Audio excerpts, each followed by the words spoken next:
Hello दोस्तों, नमस्कार। मैं शैलेंद्र गिलहरी आप लोग का स्वागत करता हूं आपके अपने YouTube channel smart study bye Shailendra sir में। दोस्तों, आज हम लोग देखेंगे संज्ञा, सर्वनाम, विशेषण और क्रिया। और ये बहुत ही इंपॉर्टेंट टॉपिक है दोस्तों। अगर आप कॉम्पिटेटिव एग्जाम की तैयारी कर रहे हैं और उसमें सिलेबस हिंदी दिया गया हो तो आज का पहला क्वेश्चन हम स्टार्ट करेंगे दोस्तों। ये सब प्रीवियस ईयर का क्वेश्चन है और बहुत ही इंपॉर्टेंट क्वेश्चन है दोस्तों, इसलिए आप पूरे वीडियो को जरूर देखिएगा। आज का पहला क्वेश्चन संज्ञा टॉपिक से।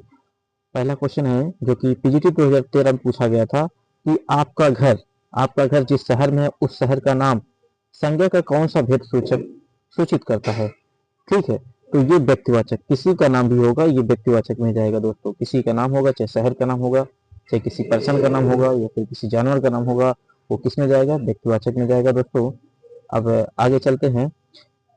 निम्न निम्न विकल्पों में से उस विकल्प का चयन कीजिए जो दिए गए वाक्य के अनुसार सही संज्ञा पदबंध का विकल्प हो। ठीक है, फिर क्या है? चार ताकतवर लोग उस अलमारी को उठा पाए।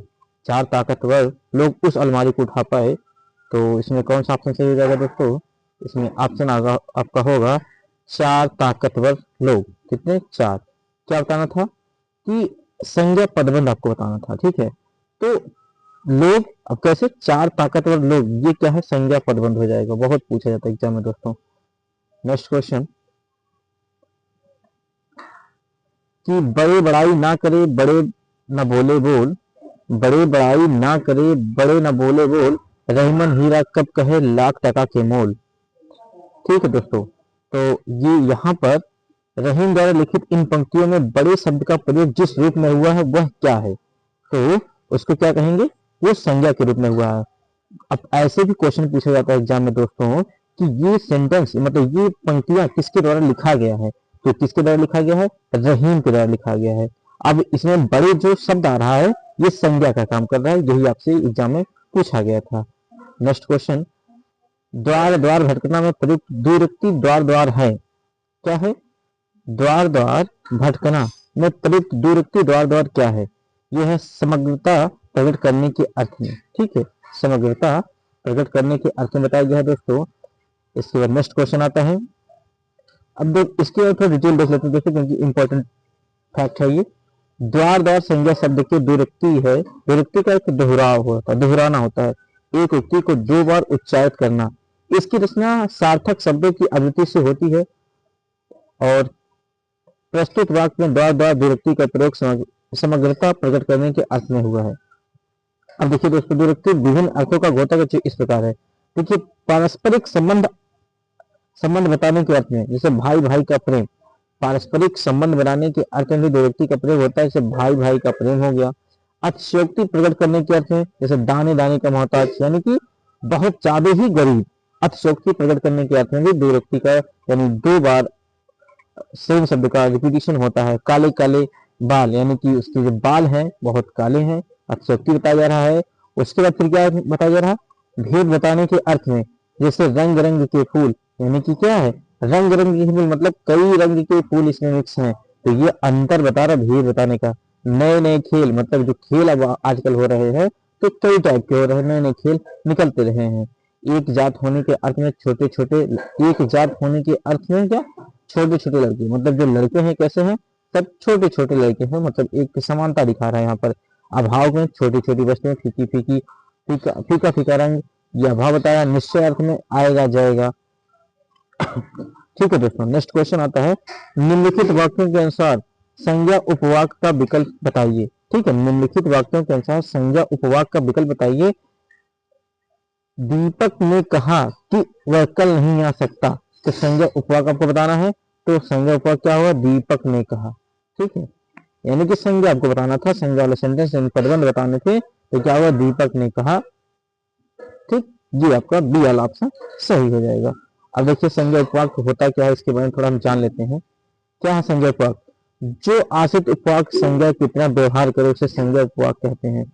जो आश्रित उपवाक यानी जो दूसरे पर डिपेंड उपवाक हो और संज्ञा की तरह व्यवहार करता हो उसे संज्ञा उपवाक कहेंगे। ठीक, इस उपवाक के पूर्व की का प्रयोग होता है। इस उपवाक के पूर्व की का प्रयोग होता है। यह कर्म या पूरक का कार्य करता है। संज्ञा उपवाक क्या? कर्म या पूरक का काम करेगा। नेक्स्ट क्वेश्चन दोस्तों, संज्ञा के साथ आने वाली विभक्तियों को क्या कहा जाता है? संज्ञा के साथ आने वाली विभक्तियों को विश्लिष्ट कहा जाता है। क्या कहा जाता है? विश्लिष्ट कहा जाएगा दोस्तों। अब देखिए, हिंदी व्याकरण में विभक्तियों का प्रयोग की एक विधि निश्चित है। हिंदी व्याकरण में विभक्तियों का प्रयोग क्या है? हिंदी का प्रयोग विधि निश्चित है। हिंदी में दो तरह की विभक्तियां हैं। हिंदी में कितने? दो तरह की विभक्तियां। कौन? एक विश्लिष्ट और संश्लिष्ट। और संज्ञा के साथ आने वाली जो विभक्तियां होती हैं विश्लिष्ट होती हैं, अर्थात अलग अलग रहती हैं। जैसे राम ने सर्वनाम के साथ विभक्तियां संश्लिष्ट मिली हुई है, जैसे उसका तुमको, यानी संज्ञा के साथ क्या आएगा? संज्ञा के साथ श्लिष्ट आ जाएगा। संज्ञा के साथ आने वाली विभक्तियां श्लिष्ट अर्थात अलग अलग, और सर्वनाम के साथ संश्लिष्ट होगा। ठीक है दोस्तों, तो विश्लिष्ट संश्लिष्ट। आगे चलते हैं। हमारे देश में जयचंदों की कमी नहीं है। जयचंदो संज्ञा के किस भेद के अंतर्गत आएगा? ये जातवाचक। जयचंदो मतलब जयचंद तो एक नाम है, लेकिन यहाँ जयचंदो मतलब यहाँ कंपेयर किया जा रहा है उनसे। उसी के टाइप के जितने भी पर्सन उस टाइप के जयचंद की तरह काम करेंगे तो ये उनसे समानता दिया जा रहा है कि जैसे हमारे देश में जयचंदो की काम नहीं, मतलब जो अपने यहाँ की विश्वासघात करेंगे उन्हें जयचंद कहा जाएगा, क्योंकि इसने यही काम किया था। तो ये क्या हो जाएगा? जातवाचक। अब देखिए दोस्तों, इसके बाद थोड़ा डिटेल ही और जान लेते हैं। कुछ व्यक्तियों में कुछ विचित्र गुण होते हैं, या वे दुर्लभ गुणों के कारण उनके प्रतिनिधि माने जाते हैं, या उन व्यक्तियों का नाम लेते ही है वह उनका गुण दिमाग के सामने आ जाता है। ऐसी स्थिति में उनका जातवाचक संज्ञा का प्रयोग होता है। ठीक है दोस्तों, इसके बाद ऐसी स्थिति में इनका जातवाचक के प्रयोग के रूप में होता है। जैसे भीष्म पितामह शब्द सुनते ही, भीष्म पितामह अगर किसी से बोल दिया जाएगा तो इसका मतलब कि आप भीष्म पितामह है, तो इससे क्या निकलेगा? शब्द सुनते दृढ़ प्रतिज्ञा वाले व्यक्ति का चित्र सामने आ जाता है। कुछ उदाहरण इसके समझा जा सकता है। जैसे हमारे देश में जयचंदों की कमी नहीं है, यानी कि जो अपने देश का विश्वासघात कर लेते हैं। विशेषकर से बचो, जो घर का भेद बताते हैं। कलयुग में हरिश्चंद्र की कमी नहीं है। हरिश्चंद्र बहुत ईमानदार व्यक्ति थे। ठीक है, वह तो एकलव्य है, गुरु के लिए कुछ भी कर सकता है। तो एकलव्य मतलब होगा गुरु के लिए कुछ भी कर सकता है, यानी कि गुरु के प्रति बहुत ही रिस्पेक्ट देने वाला। तो इन सबसे ये बताएंगे आपको जातवाचक संज्ञा के रूप में देखे जाते हैं दोस्तों। तो नेक्स्ट क्वेश्चन आता है, इनमें से भाववाचक संज्ञा है तो चिंता आपका भाववाचक संज्ञा में आ जाएगा दोस्तों। चिंता किस में आ जाएगा? भाववाचक संज्ञा में आ जाएगा। जिस शब्द से किसी वस्तु, कह रहा है कि जिस शब्द से किसी वस्तु अथवा व्यक्ति के गुण, दशा, भाव, धर्म, स्वभाव इत्यादि का बोध होता है, उसे भाववाचक संज्ञा कहते हैं। इसके बाद नेक्स्ट आएगा, जैसे दया, जैसे दया कहीं पर देखने को मिलेगा, ये भाववाचक में आएगा। क्रोध भी भाववाचक, चिंता, ममतत्व, ममता, लड़कपन, ये सब किस में आएंगे दोस्तों? ये सब भाववाचक संज्ञा में आ जाएंगे। इसके बाद नेक्स्ट क्वेश्चन आता है, इनमें से भाववाचक संज्ञा है। अमीरी जो है ये एक भाववाचक संज्ञा है। अमीरी क्या है? भाववाचक संज्ञा है दोस्तों। आगे चलते हैं। अब देखिए जातवाचक संज्ञा और भाववाचक संज्ञा में अंतर देख लेते हैं। जैसे अमीर, गरीब, भिक्षुक, ये सब जातवाचक संज्ञा है। जातवाचक संज्ञा से बूढ़ा हो गया, लड़का हो गया, मित्र, पंडित, ये जातवाचक हो गए। और भाववाचक में बुढ़ापा, लड़कपन, मित्रता, पंडिताई, ये सब भाववाचक में आएंगे। देखिए भाववाचक संज्ञा आपको कहीं पा मिल जाता है, पन मिल जाता है, ता मिल जाता है, ताई मिल गया, ठीक है, ई मिल गया, ठीक है, तो ये सब भाववाचक संज्ञा में चले जाएंगे दोस्तों। राष्ट्र की भाववाचक संज्ञा है राष्ट्रीयता। राष्ट्र की भाववाचक संज्ञा क्या हो जाएगा दोस्तों? राष्ट्रीयता राष्ट्र की भाववाचक संज्ञा हो जाएगी। इसके बाद नेक्स्ट क्वेश्चन आएगा, सुंदर का भाववाचक संज्ञा है। सुंदर का भाववाचक संज्ञा सुंदरता और सौंदर्य। सुंदरता और सौंदर्य ये दोनों भाववाचक संज्ञा हो जाएंगे दोस्तों। इसके बाद नेक्स्ट क्वेश्चन, दासत्व किस प्रकार की संज्ञा है? भाववाचक संज्ञा है। दासत्व क्या है दोस्तों? भाववाचक संज्ञा है। इसके बाद इनमें से व्यक्तिवाचक संज्ञा नहीं है। व्यक्तिवाचक संज्ञा कौन सा नहीं है दोस्तों? तो व्यक्ति, त्रिपिटक, भारत, लेखक, गंगा। तो इसमें लेखक जो होगा ये नहीं होगा दोस्तों, क्योंकि लेखक जो है, लेखक अगर किसी का नाम दिया होता है, जैसे कि मान लेते स्वतंत्र पद दे दे, या दिनकर दे दे, जयशंकर प्रसाद दे दे, तो ये व्यक्तिवाचक हो जाएगा। लेकिन लेखक में किसका है पर्टिकुलर ये क्लियर नहीं हो पा रहा है, इसलिए ये नहीं हो पाएगा। बाकी देखिए गंगा एक नाम है, भारत एक नाम है, त्रिपिटक एक ग्रंथ है, तो ये सब नाम है, तो ये व्यक्तिवाचक संज्ञा में चले जाएंगे दोस्तों। और लेखक आपका ये नहीं हो पाएगा व्यक्तिवाचक संज्ञा में।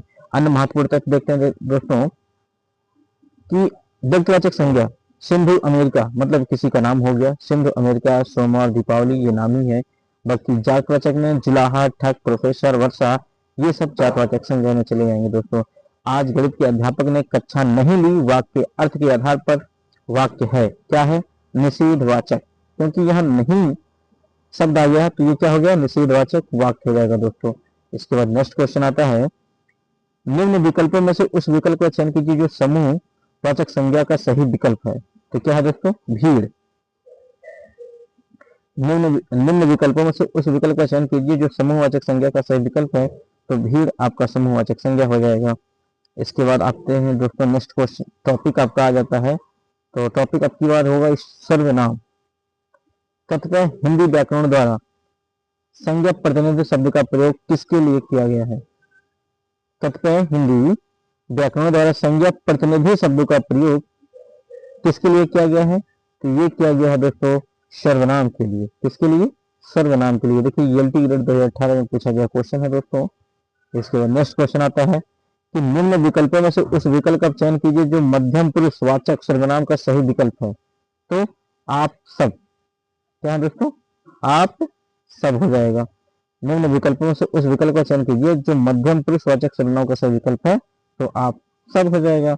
इसके बाद नेक्स्ट क्वेश्चन आता है दोस्तों, देखिए पुरुषवाचक सर्वनाम को 3 भागों में बांटा गया है। ठीक, कौन कौन सा? उत्तम पुरुष, मध्यम पुरुष और अन्य पुरुष। उत्तम पुरुष में मैं, हम लोग ये सब आ जाएंगे। मध्यम में आप सब, तुम, तू ये सब मध्यम पुरुष में। अन्य पुरुष में ये, वह, यह, वह, ये, यह, वह ये सब क्या है? अन्य पुरुष में आ जाएंगे दोस्तों। श्रोता के लिए किस सर्वनाम का प्रयोग किया जाता है? श्रोता के लिए मध्यम पुरुषवाचक सर्वनाम का प्रयोग किया जाता है दोस्तों। श्रोता के लिए किसका? मध्यम पुरुषवाचक सर्वनाम का प्रयोग किया जाता है दोस्तों। नेक्स्ट क्वेश्चन, कोई और कुछ का प्रयोग इनमें से किस सर्वनाम में प्रयोग किया जाता है? अनिश्चित वाचक सर्वनाम में। ठीक है दोस्तों, किसमें? अनिश्चित वाचक सर्वनाम में दोस्तों। कोई और कुछ का प्रयोग इनमें से किस सर्वनाम में किया जाता है? अनिश्चित वाचक सर्वनाम में दोस्तों। जैसा करोगे वैसा भरोगे में कौन सा सर्वनाम है दोस्तों? संबंधवाचक सर्वनाम है दोस्तों। जैसा करोगे वैसा भरोगे इसमें कौन सा सर्वनाम है? संबंधवाचक सर्वनाम है दोस्तों। इसके बाद नेक्स्ट क्वेश्चन आता है कि यह काम मैं आप कर लूंगा, पंक्तियों में आप है, आप निजवाचक सर्वनाम है दोस्तों। आप क्या है? निजवाचक सर्वनाम है। इसके बाद नेक्स्ट क्वेश्चन आता है, निजवाचक आपका प्रयोग संज्ञा सर्वनाम के निश्चित के लिए होता है, निजवाचक प्रयोग जैसे देखते हैं आंकड़े के लिए होता है। ठीक है, निम्न विकल्पों में से उस विकल्प का चयन कीजिए जो दिए गए वाक्य के अनुसार सर्वनाम का भेद का सही विकल्प हो। तो क्या होगा? निजवाचक। क्या होगा दोस्तों? निजवाचक होगा दोस्तों। निम्न विकल्प में से उस विकल्प का चयन कीजिए जो दिए गए वाक्य के अनुसार सर्वनाम के भेद का सही विकल्प हो। तो निजवाचक हो जाएगा। इसके बाद नेक्स्ट क्वेश्चन आता है दोस्तों, निजवाचक सर्वनाम में क्या होगा? बहुत क्वेश्चन पूछा जाता है। जैसे आप किसमें हो जाएगा दोस्तों? ये हो जाएगा निजवाचक में। ठीक है दोस्तों, आप निजवाचक में हो जाएंगे। उसके बाद अपने आप हो जाएंगे। ठीक है, आप, अपने आप, स्वयं, खुद, स्वतः, निज ये सब किसमें आएंगे? ये सब आ जाएंगे निजवाचक सर्वनाम में। आगे क्वेश्चन कि हिंदी के अन्य पुरुष के निश्चयवाचक सर्वनाम का आधिकारिक रूप है। क्या है दोस्तों? वह। हिंदी के अन्य पुरुष के निश्चयवाचक सर्वनाम का आधिकारिक रूप है, क्या है? वह दोस्तों, वह हो जाएगा। नेक्स्ट क्वेश्चन हो जाएगा दोस्तों, निम्नलिखित में से कौन सा शब्द सर्वनाम नहीं है? तो सर्वनाम नहीं है। अब देखिए दोस्तों, सर्वनाम आपका हो जाएगा कौन, कोई। क्या हो जाएगा? कौन होगा, कोई होगा, उसमें होगा। लेकिन 10 गुना ये सर्वनाम नहीं होगा दोस्तों। 10 गुना ये सर्वनाम नहीं होगा। इसके बाद दोस्तों आ जाते हैं क्रिया पे। क्रिया का क्वेश्चन है, निम्न विकल्पों में से उस विकल्प का चयन कीजिए जो दिए गए वाक्य में आए क्रिया के भेद का सही विकल्प हो। ठीक है, योग करके वह टहलने जाएगी। योग्य करके वह टहलने जाएगी दोस्तों। इसका ऑप्शन क्या होगा? पूर्व कलिक क्रिया हो जाएगा दोस्तों। पूर्व कलिक क्रिया, पूर्व कलिक क्रिया में आपको कर की जरूर वर्ड देखने को मिल जाता है दोस्तों, इससे आप पहचान सकते हैं। फिर कहत नटत रीझत खिजत मिलत खिलत लज्जात भरे भवन में करत है नैनन से शोभात। उपयुक्त दोहों में प्रयुक्त मुख्य क्रियापदों की संख्या है कितनी है दोस्तों? 8 है। कितनी दोस्तों? 8 हो जाएंगे। तो जैसे इसमें देखते हैं तो इसमें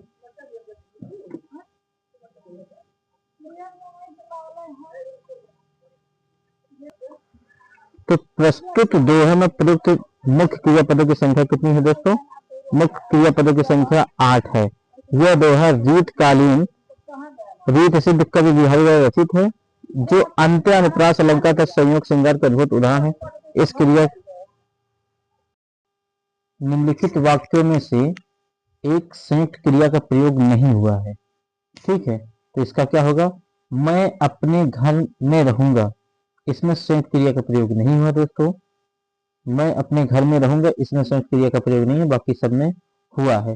जैसे मेरे हाथ से गिलास गिरा और टूट गया, तो इसमें देखिए दो क्रिया है, गिरा और टूट गया, जब दोनों मिलकर एक संयुक्त क्रिया बना रही हैं। स्वस्थ होना है तो तुमको दवा पीनी पड़ेगी।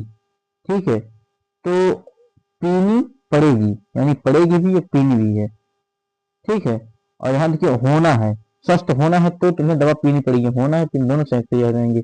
और प्रसन्न लड़का प्रसन्न होकर चलता बना।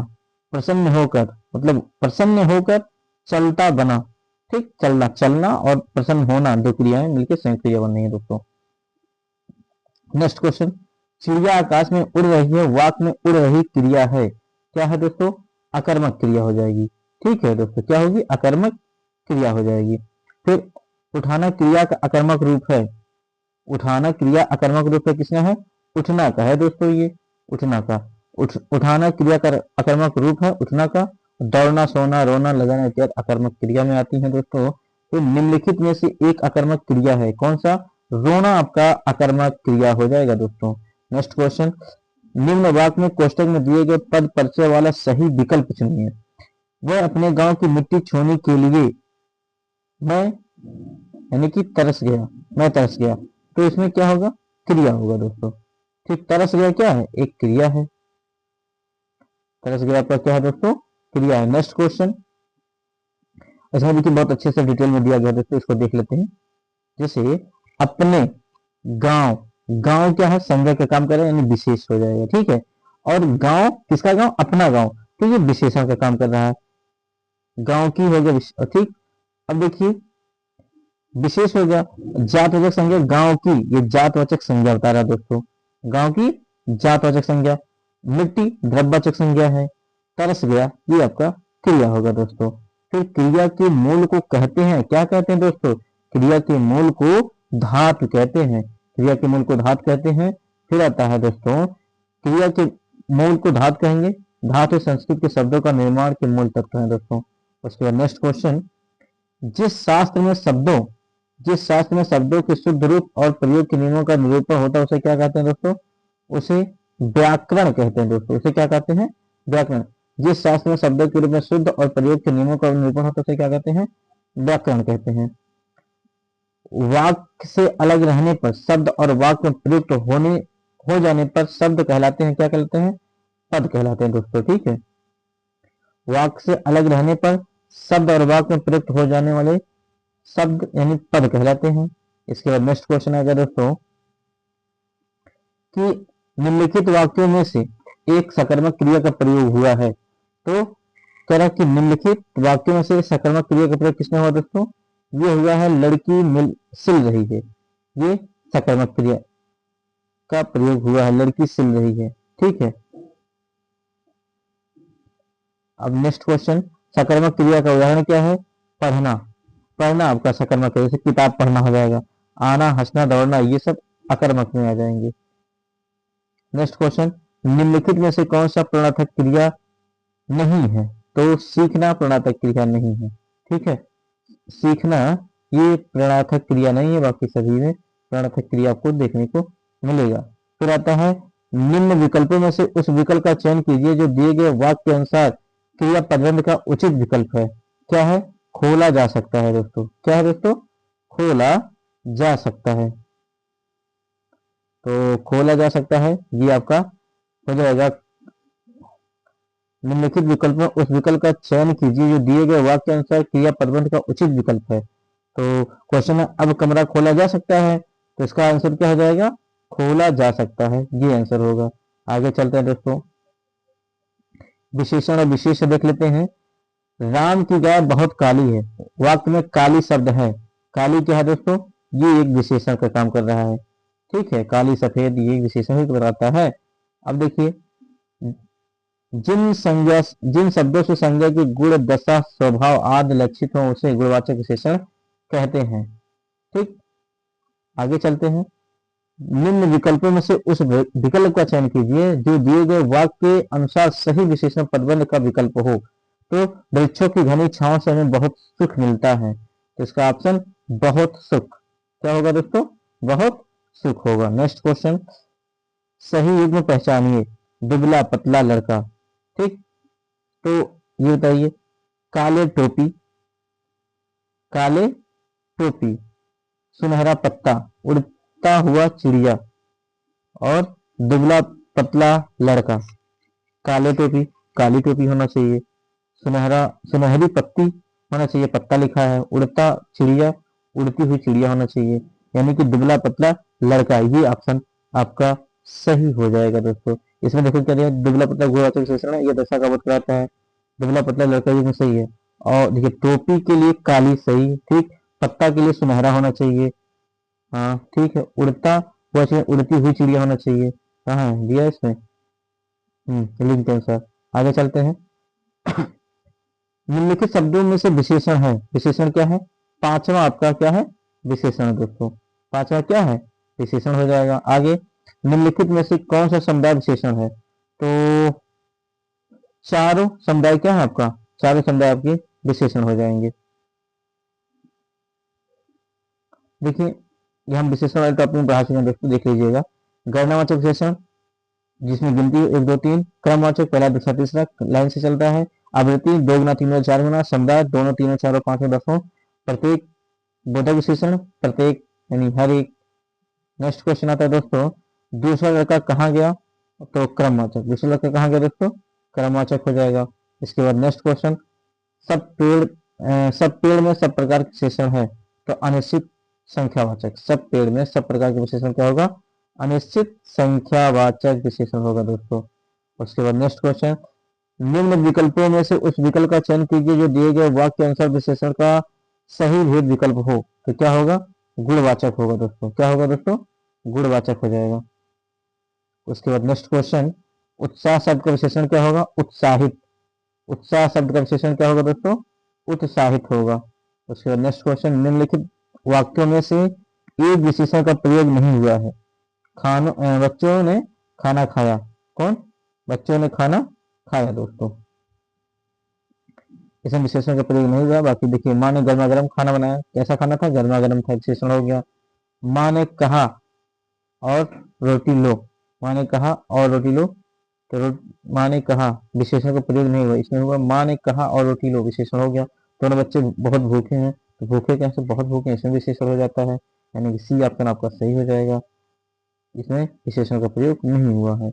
आगे क्वेश्चन आता है दोस्तों कि निम्नलिखित संज्ञा विशेषण जोड़ी में से कौन सा सही नहीं है? तो प्रांत प्रांतक ये सही नहीं है, बाकी सभी सही है दोस्तों। निम्नलिखित में कौन सा प्रमाण बोधक विशेषण है? प्रमाण बोधक। कम आमदनी, ये प्रमाण बोधक है, मतलब प्रमाण बता रहा है कितना है, कम ज्यादा, ये प्रमाणिक बोधक में पढ़ाते हैं। तो कम आमदनी, आमदनी कैसी है? कम है, तो ये प्रमाण बोधक हो जाएगा। नेक्स्ट क्वेश्चन दोस्तों, निम्नलिखित शब्दों में से एक विशेषण है, तो आर्थिक आपका एक विशेषण हो जाएगा। बाकी ठीक, तो निम्नलिखित शब्दों में विशेषण है, तो क्या हो जाएगा? आर्थिक एक विशेषण हो जाएगा। बाकी देखा जाए सरसों, ये आपका विशेषण नहीं होगा। माधुर, ये भी भाववाचक। बचपन, ये सब भाववाचक संज्ञा में चले जाएंगे दोस्तों। आगे चलते हैं। निम्नलिखित वाक्यों में क्रिया निम्नलिखित वाक्यों में क्रिया विशेषण युक्त वाक्य कौन सा है दोस्तों?